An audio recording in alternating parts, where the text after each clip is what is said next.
नमस्कार, आदाब। आप देख रहे हैं सिमना न्यूज। अमेरिका के बाद कोरोना से ब्राजील दुनिया का दूसरा सबसे अधिक प्रभावित देश है। ब्राजील में कोरोना वायरस संक्रमण से 20 लाख से अधिक मामले सामने आ चुके हैं और अब तक इससे करीब 76,688 लोगों की मौत हो चुकी है। मार्च से लेकर अब तक ब्राजील में कोरोना वायरस का संक्रमण लगातार बढ़ता जा रहा है। ब्राजील के स्वास्थ्य मंत्रालय के आंकड़ों के मुताबिक गुरुवार तक देश में 2,12,151 मामलों की पुष्टि की जा चुकी है।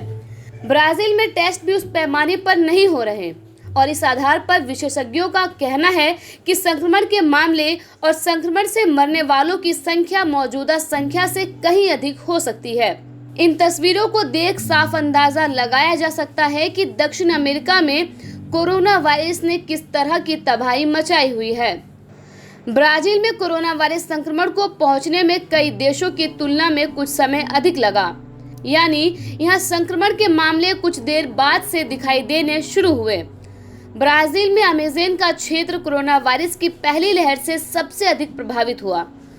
कोरोना वायरस संक्रमण से सबसे अधिक मामले यही सामने आए। अधिकारियों ने चेतावनी दी है कि इस क्षेत्र में ताबूतों की कमी हो सकती है। उन्हें बड़े बड़े कब्रिस्तानों की व्यवस्था करनी पड़ रही है क्योंकि मरने वालों की संख्या में लगातार बढ़ोतरी हो रही है। अमेज़न के वर्षा वनों में इस वायरस को नियंत्रित करना और भी चुनौती भरा होता जा रहा है क्योंकि यह इलाका भुखमरी और गरीबी से भी जूझ रहा है। आदिवासी और जनजाति प्रजाति इस वायरस से सबसे अधिक प्रभावित है और राजधानी मानुस में इनकी एक बड़ी आबादी रहती है। इन लोगों के घर मुख्य शहर और स्वास्थ्य केंद्रों से बहुत दूर होते हैं और ऐसे में इन्हें स्वास्थ्य सेवाएं भी आसानी से नहीं मिल पाती। शहर के बाहरी हिस्से में रहने वाली वेंडरलेसिया ऑर्टेगा डोस सैंटोस एक नर्स है और वे इन लोगों की मदद के लिए तैयार हो रही हैं। वे खुद भी इसी समुदाय से आती हैं और करीब 700 परिवार इस क्षेत्र में हैं जिनके लिए वो ही मदद है। ब्राजील में ग्रामीण और दूरदराज के इलाकों में लोगों को ताबूत लेकर इधर से उधर देखा जाना बेहद सामान्य हो चुका है। उत्तरी राज्य पारा में कुछ ऐसा ही देखने को मिला। बाद में इस ताबूत को एक कब्रिस्तान में दफना दिया गया जो कि अमेज़न नदी के मुहाने पर ही है। लेकिन ब्राजील के कई प्रमुख शहरों में वायरस का संक्रमण फैले अभी ज्यादा दिन नहीं हुए हैं। रियो डी जेनेरियो और साओ पालो में वायरस का प्रकोप कुछ हफ्तों पहले ही फैला है, लेकिन इसके बाद भी संक्रमण के मामले रुके नहीं बल्कि बेहद तेजी से बढ़ रहे हैं। कई महीनों में साओ पाउलो के मेयर ने चेतावनी देते हुए कहा कि स्वास्थ्य सेवाएं पर्याप्त नहीं है और अगर संक्रमण के मामले बढ़े तो ये ध्वस्त हो सकता है। उन्होंने अस्पताल और बेड्स के लिए भी मांग की थी। यह अस्पताल एक स्पोर्ट्स जिम के भीतर तैयार किया गया है, लेकिन एक और जहां संक्रमण के मामले लगातार बढ़ रहे थे, वहीं देश में ना तब लॉकडाउन लगाया गया और ना ही अब। राज्यों और शहरों ने अपने अपने तरीके से नियम बनाए और उनका पालन भी किया, लेकिन बाद में इसे लेकर कई जगहों पर प्रदर्शन हुए और जब आंकड़े सामने आने लगे तो सरकार को भी काफी आलोचनाओं का सामना करना पड़ा। ब्राजील के राष्ट्रपति जायर बोल्सोनारो ने बाद में बढ़ते हुए मामलों को देखते हुए लोगों को घर में ही रहने का आदेश जारी किया और साथ ही कुछ प्रतिबंध लागू किए। हालांकि बोल्सोनारो ने कभी भी लॉकडाउन का समर्थन नहीं किया। वो तो ब्राजीलिया में होने वाले एंटी लॉकडाउन प्रोटेस्ट में भी शामिल हुए। ये तस्वीर उनके समर्थकों की है। बोल्सोनारो कोरोना वायरस को लगातार साधारण फ्लू बताते रहे हैं और वायरस को लेकर उनकी प्रतिक्रिया की लगातार आलोचना हो रही है।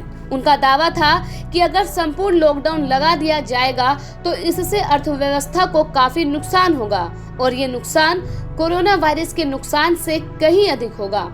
उन्होंने मीडिया की भी आलोचना की थी और कहा था कि मीडिया डर फैला रहा है। बोल्सोनारो इस दौरान कई बार लोगों से मुलाकात करते भी देखे गए, लेकिन किसी भी मौके पर वो ना तो मास्क पहने देखे गए और ना ही एहतियात बरतते। हालांकि फिलहाल बोल्सोनारो कोरोना पॉजिटिव हैं और उनका दूसरा टेस्ट भी पॉजिटिव आया है। हालांकि बोल्सोनारो ने मार्च में दावा किया था कि उन्हें साधारण फ्लू से कोई डर नहीं है और उन्हें कुछ भी नहीं होगा। एक और जहां लोगों में अर्थव्यवस्था को लेकर चिंता है, वहीं स्वास्थ्य अधिकारियों का कहना है कि कोरोना वायरस को हल्के में लेना खतरनाक हो सकता है। ब्राजील में मनमुटाव के बीच एक स्वास्थ्य अधिकारी को उनके पद से हटाया गया। वहीं एक स्वास्थ्य अधिकारी ने स्वयं भी पद से इस्तीफा दे दिया। ये तस्वीर दिखाती है कि किस तरह बोल्सोनारो कोरोना वायरस महामारी के दौरान अमेरिकी राजदूत टॉड चैपमैन से मिले। यह उस दिन की तस्वीर है जिसके 2 दिन बाद ही उनमें संक्रमण के लक्षण नजर आने लगे थे। 20 जून को ब्राजील जून का दूसरा सबसे अधिक संक्रमण वाला देश बन गया था और इसके साथ ही वहां संक्रमण के मामले भी 10 लाख से पार हो गए थे। विशेषज्ञों का कहना है कि टेस्ट में कमी के कारण मामले और अधिक बढ़ सकते हैं, लेकिन ब्राजील में लॉकडाउन को बढ़ते मामलों के बावजूद हटा लिया गया है। रियो और साओ पाउलो में रेस्तरां, बार को दोबारा खोल दिया गया है, जबकि देश में संक्रमण के मामले कहीं से भी घटते नजर नहीं आ रहे हैं। ऐसी उम्मीद की जा रही है कि आने वाले कुछ दिनों में या साल के अंत तक वैक्सीन आ जाएगी। एस्ट्राजेनेका और सिनोवैक नाम की 2 फार्मास्यूटिकल कंपनियों की साक्षा वैक्सीन टेस्ट से उम्मीद बढ़ी है कि फाइनल फेज के लिए वैक्सीन तैयार है और आने वाले समय में वॉलंटियर पर इसका टेस्ट किया जा सकता है। ये उम्मीद ब्राजील के लिए बेहद महत्वपूर्ण है। ये तस्वीर दिखाती है कि ब्राजील में कोरोना वायरस ने कितनी तबाही मचाई है।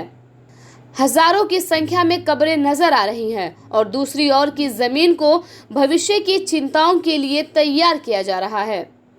सिमना न्यूज के इस पेशकश में फिलहाल इतना ही। वीडियो पसंद आने पर वीडियो को लाइक और शेयर करना ना भूलें।